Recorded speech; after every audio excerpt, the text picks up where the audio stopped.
এনসিপিতে কি একটা স্যাবোটেজ চলছে? নির্বাচনে এনসিপিকে ভেতর থেকে স্যাবোটেজ করে নাহিদ ইসলামকে সরিয়ে এনসিপির নেতৃত্বে কি কোনো ছাত্র উপদেষ্টা আসার চেষ্টা করছেন?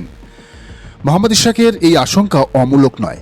নিচের প্রতিবেদনটি দেখলেই আপনি বুঝতে পারবেন নাহিদ নেতৃত্বাধীন এনসিপিকে বিপদে ফেলানোর কত চেষ্টা হচ্ছে ভেতরে ভেতরে।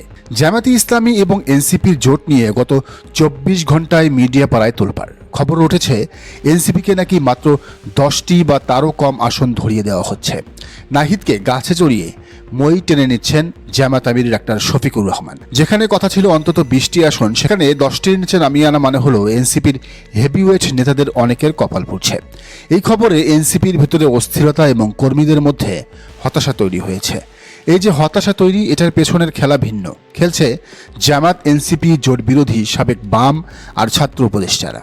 কিন্তু আসল সত্যটা কি? জামায়াত কি আসলেই এনসিপিকে সাইজ করছে, নাকি মিডিয়ায় এই খবরের পেছনে অন্য কোনো খেলা আছে? আমাদের কাছে থাকা এক্সক্লুসিভ তথ্য এবং কেন্দ্রীয় নেতাদের কনফার্মেশন বলছে গল্পটা ভিন্ন। 10-এর নিচে আসন দেওয়ার খবরটি মোটেও সঠিক নয়, বরং সমঝোতা 20-এর আশেপাশেই হচ্ছে। তবে এখানে একটি বড় কিন্তু আছে, আর সেই কিন্তুর নাম হলো ইসলামী আন্দোলন বাংলাদেশ বা চরমনাই পীর।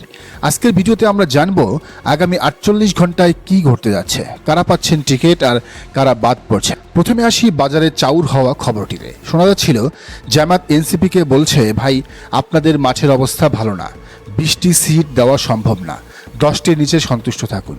স্বাভাবিকভাবেই জুলাই বিপ্লবের নেতৃত্ব দেওয়া এনসিপির জন্য এটা ছিল প্রেস্টিজ ইস্যু। নাহিদ ইসলাম বা অন্যান্য তরুণ নেতারা যারা ভেবেছিলেন অন্তত 30 থেকে 40টি সিট পাবেন, তাদের জন্য এটা ছিল বড় ধাক্কা। কিন্তু আমাদের বিশ্বস্ত সূত্র এবং জোটের বেশ কয়েকজন কেন্দ্রীয় নেতা বিষয়টি নিশ্চিত করেছেন যে এনসিপিকে 10-এর বেশি আসন ছাড় দিচ্ছে না জামায়াত। এটা ডাহা মিথ্যা কথা। বাস্তবতা হলো সমঝোতা বা নেগোসিয়েশন টেবিলের আলোচনায় এখনও 20-এর কোঠাতেই ঘুরপাক খাচ্ছে। হতে পারে সেটা 20 কিংবা 22 কিংবা 25, কিন্তু 10 বা 12 হওয়ার সম্ভাবনা খুবই কম। তাহলে এই গুজব ছড়ালো কেন? বিশ্লেষকরা বলছেন এটি হয়তো চাপের মুখে ফেলার কৌশল অথবা জোটের বাইরের কোনো পক্ষের অপপ্রচার, যাতে এনসিপির কর্মীরা হতাশ হয়ে পড়ে। হতে পারে এটা নাহিদ ইসলামের নেতৃত্ব প্রশ্নবিদ্ধ করা। তবে 30 আসন পাওয়ার ক্ষেত্রে এনসিপির সামনে বড় বাধা জামায়াত নয়, বড় বাধা হলো জোটের গাণিতিক হিসাব। জামায়াত যদি একা এনসিপির সাথে জোট করত, তবে হয়তো 40 থেকে 50টি সিটও দেওয়া যেত। কিন্তু এই জোটে আছে ইসলামী আন্দোলন বাংলাদেশ বা চরমনাই। ইসলামী আন্দোলন বা হাত পাখার নিজস্ব একটা ভোট ব্যাংক আছে, সেটা হোক 2 থেকে 3% বা 5%। তারা যদি জোটে থাকে তবে তাদের সম্মানজনক আসন অন্তত 30 থেকে 35টি দিতেই হবে। এখন 300 আসনের মধ্যে জামায়াত নিজে লড়বে অন্তত 200 আসনে। ইসলামী আন্দোলনকে ছেড়ে দিতে হবে 30 থেকে 35টি। অন্যান্য ছোট দল যেমন এলডিপি, খেলাফত মজলিস ইত্যাদি পাবে 10 থেকে 15টি। তাই এনসিপি চাইলেও 20 বা 25-এর বেশি খুব একটা পুশ করতে পারবে না। যদি ইসলামী আন্দোলন জোট থেকে বেরিয়ে যায়, কেবল তখনই এনসিপির আসন সংখ্যা বাড়ার সুযোগ আছে। কিন্তু বর্তমানে চরমনাই পীর জোটে থাকায় এনসিপির জন্য 25 আসনই হলো সিলিং বা সর্বোচ্চ সীমা। এর চেয়ে খুব বেশি কমার সম্ভাবনাও নেই, বাড়ার সুযোগও নেই। এখন আসন সংখ্যা 25 হলেও এনসিপির সব নেতা কিন্তু নমিনেশন পাচ্ছেন না। এখানে জামায়াত খুব কড়া অবস্থানে আছে। জামায়াতের নির্বাচনী কৌশলের মূল কথা হলো জনভিত্তি ও জনপ্রিয়তা। তারা এনসিপিকে স্পষ্ট জানিয়েছে, ভাই আপনারা ফেসবুকে জনপ্রিয় হতে পারেন, টকশোতে ফাটিয়ে দিতে পারেন, কিন্তু আপনাদের প্রার্থীর যদি নিজ এলাকায় ভোট না থাকে, জামানত বাজেয়াপ্ত হওয়ার আশঙ্কা থাকে, তবে তাকে আমরা জোটের নমিনেশন দেব না। জামায়াত চায় উইনিং ক্যান্ডিডেট। তারা আবেগের বশবর্তী হয়ে ছিট ছাড়বে না। এর ফলে এনসিপির কিছু আলোচিত নেতা যারা ঢাকায় বসে রাজনীতি করেন কিন্তু গ্রামে কেউ তাদের চেনে না, তারা বাদ পড়তে পারেন। এ নিয়ে এনসিপির ভেতরে কিছুটা অস্থিরতা আছে, কিন্তু জামায়াত রিস্ক নিতে রাজি নয়। তারা বলছে জোটের সিট মানেই জয়ের সিট হতে হবে, উপহারের সিট নয়। আলোচনা এখন চূড়ান্ত পর্যায়ে। আমাদের সোর্স বলছে আগামী 2-1 দিনের মধ্যেই সব চূড়ান্ত ঘোষণা আসবে। এখন চলছে শেষ মুহূর্তের ফাইন টিউনিং। কোন আসনে এনসিপি স্ট্রং আর কোন আসনে জামায়াতের ভোট ট্রান্সফার করলে এনসিপি জিতবে, সেই অঙ্ক কষা হচ্ছে।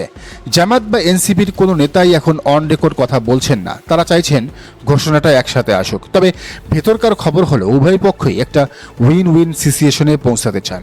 জামায়াত এনসিপির তারুণ্যকে কাজে লাগাতে চায়, আর এনসিপি জামায়াতের ভোট ব্যাংক কাজে লাগিয়ে সংসদে যেতে চায়। কথা হলো এনসিপিকে 10টি সিট দিয়ে বিদায় করা হচ্ছে, এই খবরটি ভুল।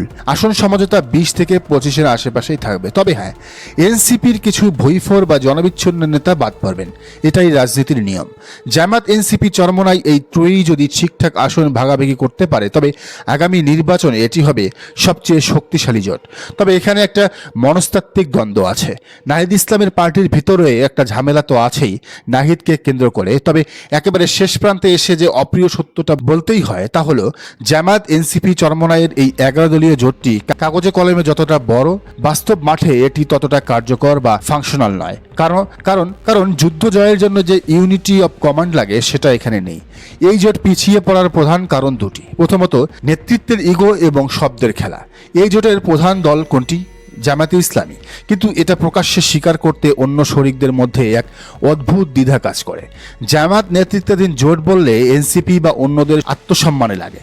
এমনকি জোট শব্দটাতেও তাদের আপত্তি। তারা বলতে চায় সমঝোতা। ভাই, এত ছুতমার্গ নিয়ে কি রাজনীতি হয়? একই প্ল্যাটফর্মে দাঁড়িয়ে যদি আপনি বলতে লজ্জা পান যে আপনাদের নেতাকে, তবে ভোটাররা আপনাদের বিশ্বাস করবে কেন? এই দ্বিধাদ্বন্দ্ব নিয়ে নির্বাচনের বৈতরণী পার হওয়া যায় না। দ্বিতীয়ত, আদর্শিক নাকি নির্বাচনী জোট। এনসিপি বারবার বলছে এটা আদর্শিক জোট না, এটা নির্বাচনী জোট।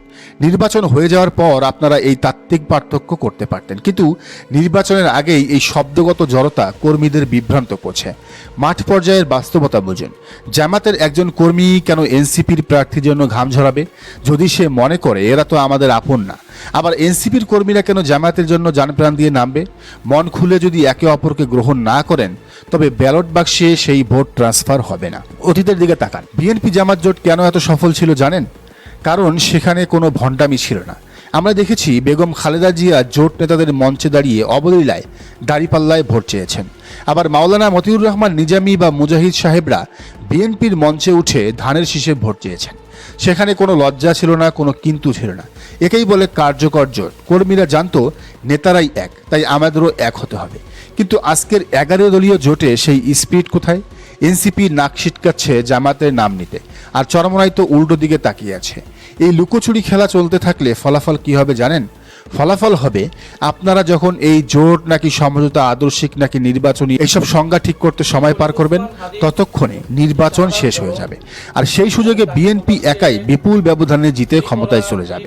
বিএনপির মাঠ ক্লিয়ার, তাদের নেতা ক্লিয়ার, তাদের প্রতীক ক্লিয়ার। তাই জামাত এবং এনসিপি নেতাদের প্রতি শেষ আহ্বান, এইসব ভণ্ডামি ছাড়ুন, আদর্শিক ভণ্ডামি ছাড়ুন, রাজাকার খেলা ছাড়ুন। যদি একসাথে লড়তে চান তবে বুক ফুলিয়ে লড়ুন। কর্মীরা যেন দ্বিধায় না ভোগে, নতুবা ইতিহাস লিখবে শুধু ইগোর কারণে একটি সম্ভাবনাময় জোট নির্বাচনের আগেই হেরে গিয়েছিল। আজ এ পর্যন্তই। দর্শক, আপনারা কি মনে করেন জানান মন্তব্যের ঘরে।